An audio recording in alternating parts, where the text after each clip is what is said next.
the U.S. Army Center of Military History in Washington, D.C., and I was first told of the story by a very eminent historian there, a gentleman named Fred Beck, who had been sort of building up a file on the story for some time. He was not able to continue on with it, and he literally handed the file to me and said, you should do something about this.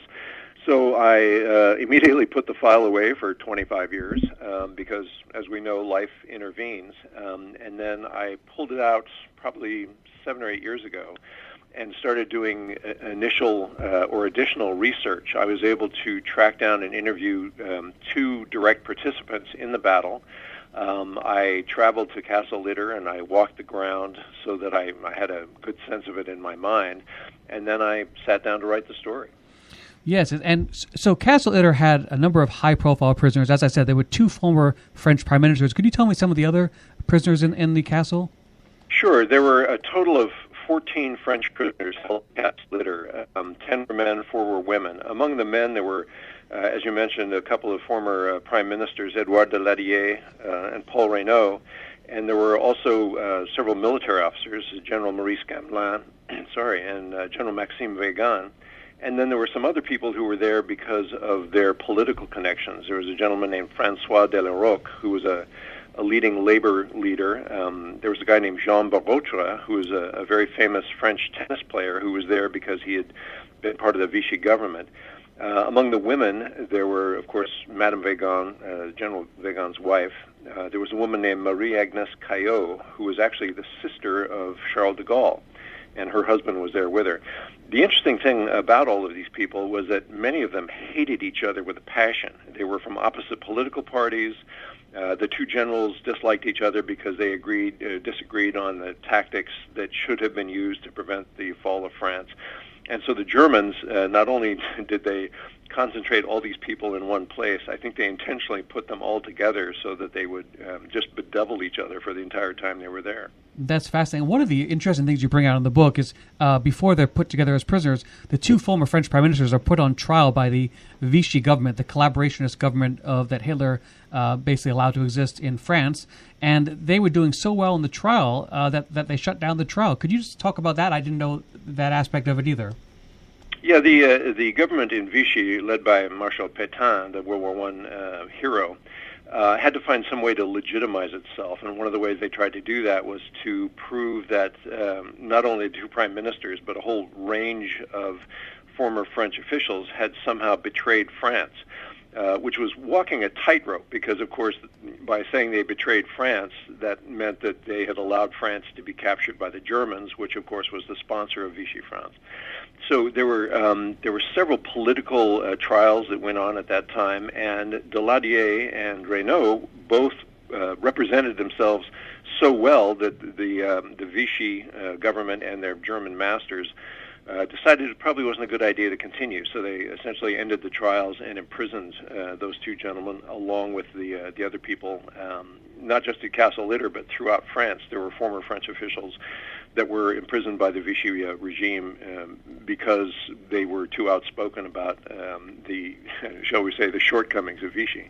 I don't think that happened too much in either Germany or German-occupied countries, that someone does so well in a trial, they shut it down, because by the time 45 came out, you had Roland Rossler, I forget his name, who was killed in a bomb attack, but he was doing those trials with the people who collaborated against Hitler in June of 44, and they didn't have much of it was just sort of a couple of days, and they killed the people. I guess it was more at the early beginning part of the war. So that was an interesting part.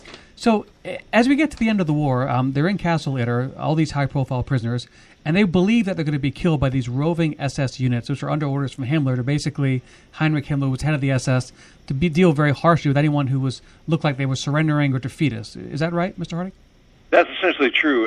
In the last weeks of the war in Europe, the German forces were essentially crumbling, except for certain SS and Gestapo organizations that were going through Austrian and, for that matter, German villages, and anybody who hung out a white flag was immediately pulled out of their houses and executed on the spot. At the same time, you had U.S. forces that were coming south out of Germany from the Munich area into the Tyrol part of Austria, which is where Castle Litter is located. And the reason that part of Austria was so important is Castle Itter sort of commands what's called the Brixental Valley. Now, the Brixental Valley, it follows the Brixental River. It was a traditional route of access between Central Europe and Italy. So you had, Allied forces moving north up out of Italy and south out of Germany, and it was kind of concentrating some of the remnants of the German forces, one of which was the 17th SS Panzer Grenadier Regiment, which was known as Götz von Berligen. And it was elements of that SS organization that were tasked by Himmler to go to Castle Itter and essentially eliminate all of the French prisoners, but also any remaining German personnel that might be there, because Castle Itter was an arm of the concentration camp system, although a very nice part of the concentration camp system. And so Himmler wanted no witnesses, French or German, left behind. So so they get word of this, Mr. Harding, and then they send out for help from the American units. Could you please explain how the process of they found out about this and then sent for help, the people in the castle? The way the French found out that they were in danger was all of a sudden most of the German guards left. The senior commander, a guy named Sebastian Wimmer, who was a real nasty piece of work, he disappeared. And the French first thought, oh, well, we're free. And then the wiser heads among them said, no, we're not free, because there are all these Germans in the area. They may not specifically have known that Himmler was sending an SS unit after them, but they knew they were in extreme danger. So they tasked a worker at the castle, himself a prisoner, although of much lesser status, to literally go out and find the nearest Allied units and tell them that this group of French VIPs was in danger, and to come as quickly as they could. In addition to that, they also tapped Jean Barotra, this former tennis player who, although in his 40s, was in excellent physical condition. He went over the wall and went himself in search of Allied forces. Both Barotra and the workmen found Allied units. The one that they came across first actually was not an Allied unit. It was a German organization based in a small town called Virgil, which is not that far from the castle. And the commander of that unit was a Wehrmacht major named Joseph Gangl. He was known by the nickname Sepp. He had never been a Nazi, but he had fought on both the Eastern and Western fronts, and he had decided that the war was long lost. He didn't want any more of his men killed, and he found out about these French VIPs being held in Itter and determined that he was going to protect them. But he couldn't do it by himself because he didn't have enough men. So he went out and contacted the closest American unit he could find, which was a company of Sherman tanks led by a gentleman named Jack Lee, a U.S. Army captain from upstate New York.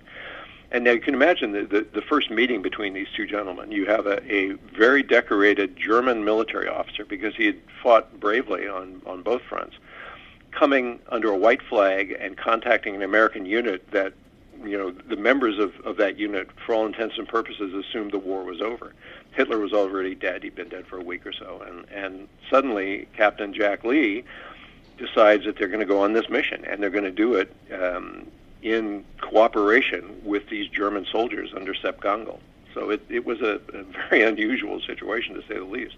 Yeah, so they send one Sherman tank, right? That's all they can spare at first is one Sherman tank for Captain Lee, and then so it's not much of a protective force at first, given what they were facing from the SS, correct? Well, they started out actually with 3 Sherman tanks, but they had to drop one of them off to guard a very vital bridge, because the thought was that we'll go to the castle and we'll rescue these people, and then we'll get them out of the castle and back to American lines.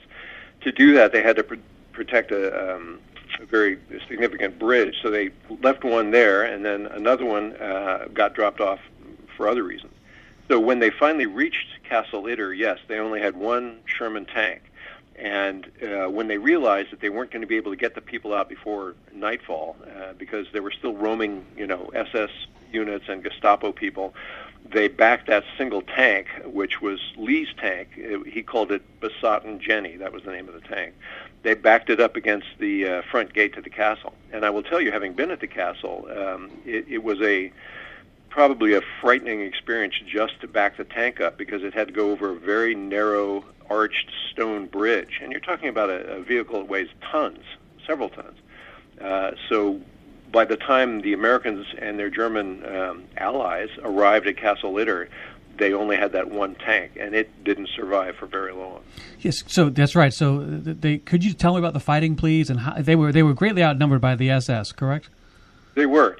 The good thing about Castle Litter is it's a castle, and although it had been built originally, the first fortification on that site goes back centuries. The Castle Litter itself was at one time a hotel. It was a private home. The Germans even used it early in the war as a center of propaganda to counter smoking among Germans, which is kind of an odd thing. But it is a castle, and it's on a promontory that is connected to the rest of the town of Itter by this narrow bridge. So when you pull the doors closed and everything else, you have a castle that is built of stone, and although it wasn't necessarily built to withstand sieges, it was able to do that because of the thickness of its walls. The defenders, which were Jack Lee's troops and Sepp Gongel's men, never totaled more than a score, basically. But they had a defensible position. They had heavy weapons, and until the Sherman tank was knocked out, they had its gun and its machine guns. But they were being assaulted by hundreds of heavily armed SS troops. The problem for the SS troops is they had to get into the castle, and there was really only that one way in, although there was also a sally port, which is a sort of a medieval term for a doorway from which troops could sally out of the fortification to forage or do whatever.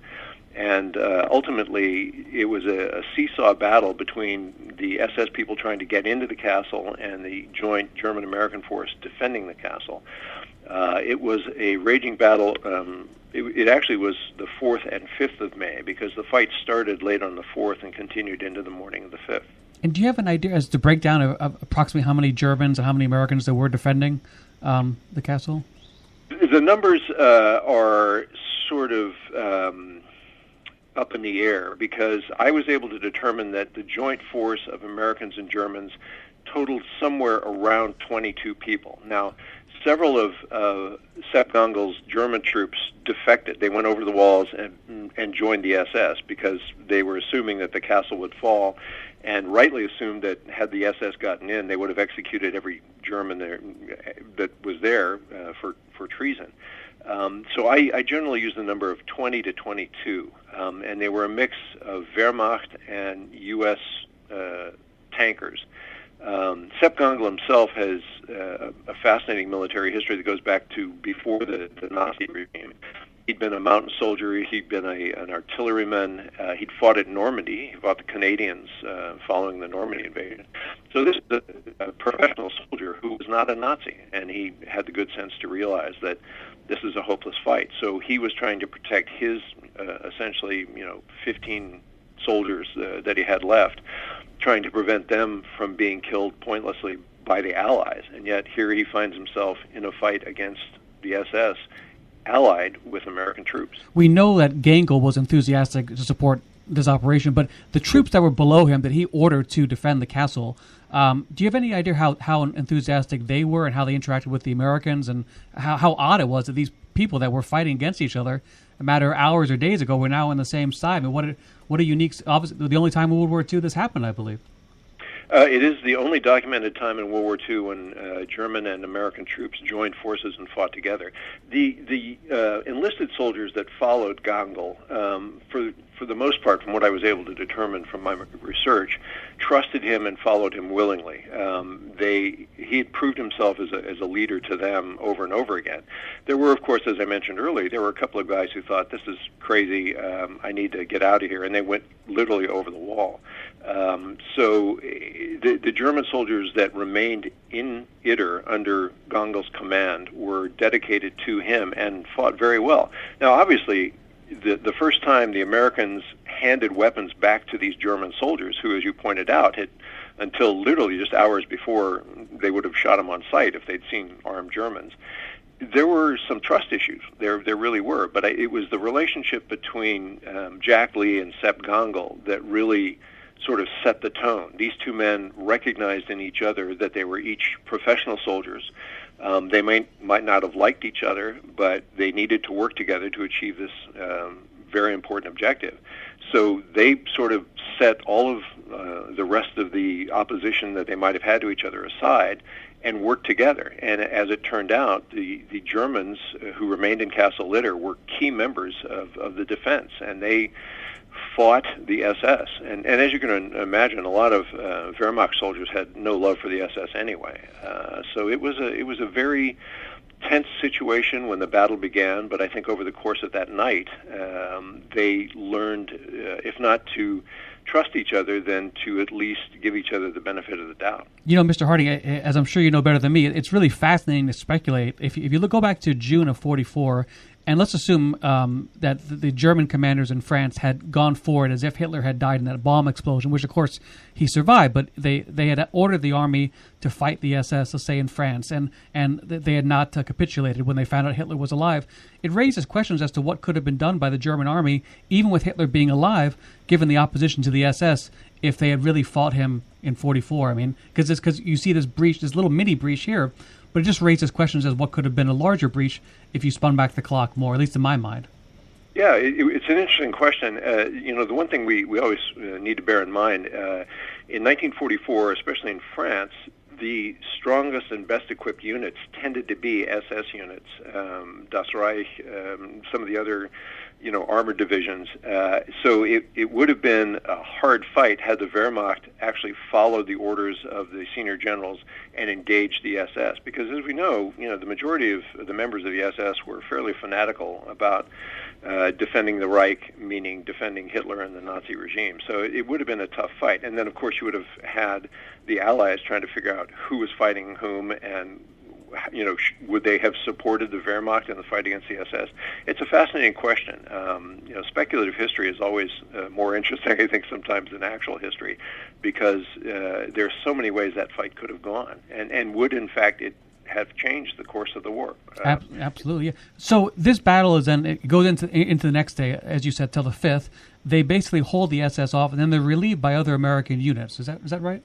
Yeah, they were ultimately relieved by infantrymen from the 142nd Infantry Regiment, which was part of the 36th Infantry Division, which was moving into that area, and specifically of Company E of the 142nd Infantry. And I was able to talk to some of the people who were involved in that, but included with Jack Lee's tankers, he was able, when he first moved to the castle, he was able to sort of draft a couple of infantrymen from that were in Kufstein along with the tankers.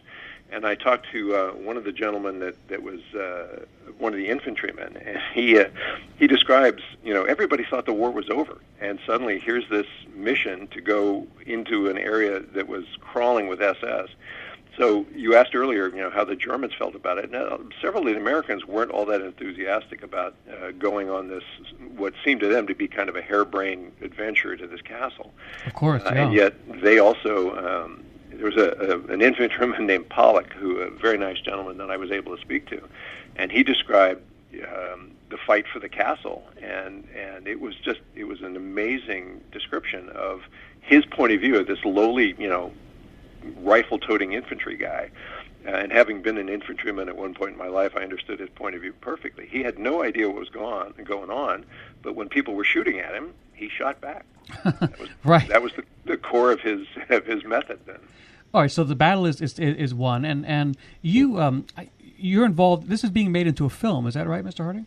It is, yes. In fact, it's in pre-production right now. Are they going to film it in Europe? Do you know, or in the U.S. or? Yes, they're gonna film. A lot of the locations will be in Eastern Europe, Hungary and Romania, simply because those countries tend to look more like they did during 1945 than other places. Part of the issue is that Castle Litter is now in private hands, and the owner won't allow the filming to go on there. So the movie will be shot in Eastern Europe with interiors shot in London, I would imagine. I can't tell you a whole lot about it because I'm not allowed to. Of course. But there are some very big French names attached to the film, some very major American actors, and a couple of major German actors. And part of the reason for Eastern Europe is there are several companies in Hungary and a couple in Romania that have fleets of World War II German vehicles, including armored vehicles, that they use for filming. So that's part of the reason for doing it in Eastern Europe. And at this point, the plan is to begin principal photography in April or May.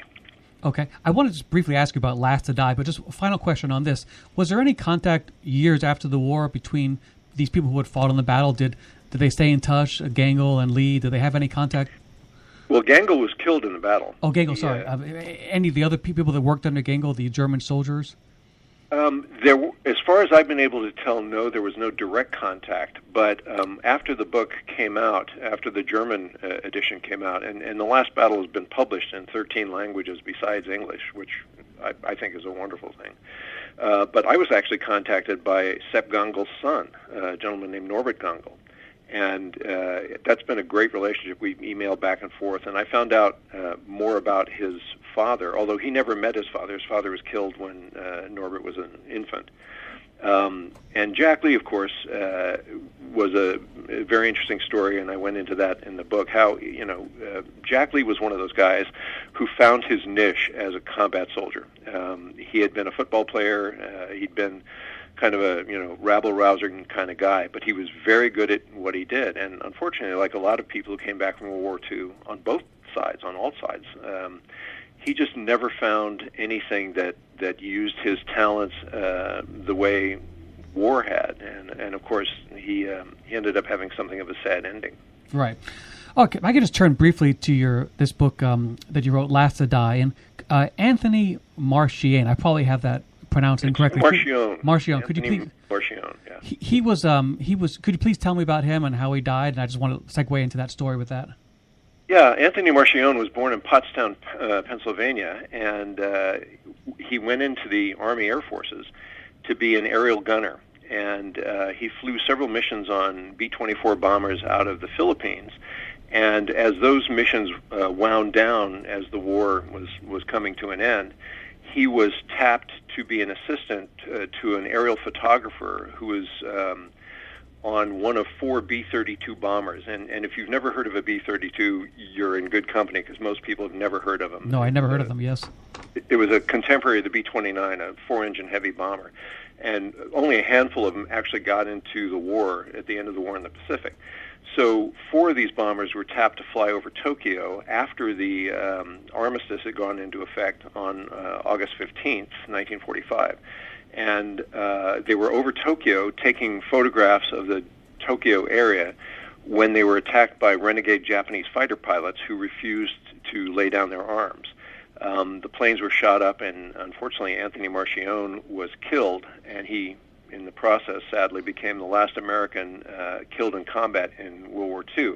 Now, we do know that even after the Japanese surrender in September of 1945, Japanese units on various islands in the Pacific, and including the Philippines, continued to fight on, and American troops were killed by Japanese soldiers after the Japanese surrender. But Marchione holds the dubious distinction of being the last American killed in combat during World War II. And one of the soldiers supposedly surrendered right in the 70s in the Philippines, if I remember right. Wasn't there? There was a Japanese soldier who came out of the jungle in the 1970s. He'd lived on his own by himself all of those years, not knowing that the war was over. A lot of Japanese troops did not believe the announcements that were made over the radio, or even told by their commanders. They just couldn't accept the idea that the emperor had surrendered, so they continued to fight. No one wants to obviously advocate dropping 2 atomic bombs, as the U.S. did, but when you look at the fanatical resistance of the Japanese, and you mentioned also that the Japanese emperor's speech that he had surrendered, even that was, they tried to take a coup and take that from him. So even the Japanese emperor trying to surrender was just an amazingly difficult thing to do. Indeed. And the dropping of the 2 atomic bombs obviously continues to be very controversial actions at that point in the war. But from the historical point of view, my father was in the United States Army in World War II, and he was slated to be in the first landing echelon in the invasion of Japan, which experts estimated would cost 1 million Allied casualties. So from a purely military point of view, the atomic bombings ended the war quickly.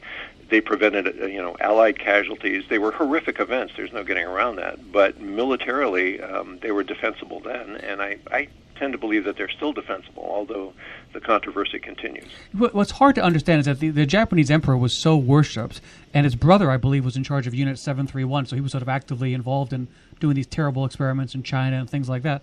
But if he was this sort of living god, and Japanese people couldn't even look at him and all, when he decided to surrender, how could the Japanese justify such resistance when he was this living god? Does that make sense to you in sort of understanding the Japanese fighting force? Yeah, the Japanese who continued to fight, including the fighter pilots who ultimately killed Tony Marchione, believed that somehow the emperor was under duress. He had been forced to make this announcement. And so their concept was, we will fight to free the emperor. I see. And so through that manner, we continue the war, because obviously the emperor must have been under duress if he surrendered. So I see. So they were able to continue under the color of emperor love, just that he was under a bad influence. So essentially they weren't defying him in their eyes. Exactly. And you mentioned also that if MacArthur had retaliated to the killing of Mr. I don't want to, but Anthony M., we would have had potentially a strong continuation of the war.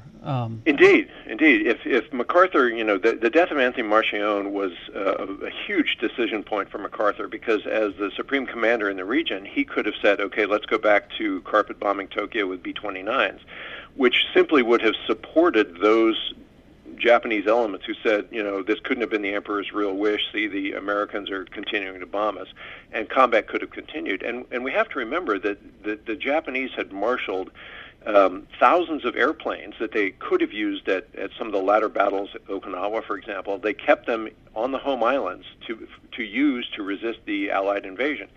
The entire Japanese population was being poised to fight any Allied invasion. So it would have been a bloody conflict. And MacArthur made a decision that in that case was very intelligent. He decided not to respond. Do you also agree with MacArthur's decision to cover up the war crimes of the emperor and his brother in Unit 731 and basically sanitize that? Was that the correct decision to be made, too, in order to rule that country and get the war behind us? Well, I understand his reasons for thinking that. One of the things about writing about World War II, and all of my books, as you pointed out earlier, have been about World War II. It's easy now to look back and say, well, someone could have done this or should have done that. I think under the circumstances, MacArthur's key interest at that point, you have to remember the Russians, literally in the last days of the war, invaded Japanese territory in Manchuria. Right, I would agree with FDR, right? They had 90 days to do it from the... Yeah, exactly. So, MacArthur's, I think, actions were partially based on the idea that, wait a minute, the Russians are coming rolling south out of, Soviet territory into Manchuria and China, and, oh my God, what if they actually try to take part of Japan? So MacArthur's point of view, I believe, was we need to stabilize post-surrender Japan as quickly as we possibly can. And I think part of that calculus was to not make the emperor pay for the sins of not only his army, his own sins. I mean, the emperor was complicit in many ways in the excesses of the Japanese during World War II. But MacArthur said to himself and to others that, we need to keep, the Japanese people essentially on our side, and I believe that's probably the origin of his decision. Isn't that sort of another irony of war, that the person who was the chief antagonist of the Japanese essentially becomes the chief defender, the most important defender of the Japanese, just a couple of days later? It's just an amazing. It's almost like Castle Litter, people who were at each other's throats, then defend each other and defend an evil, and then switch sides on a dime.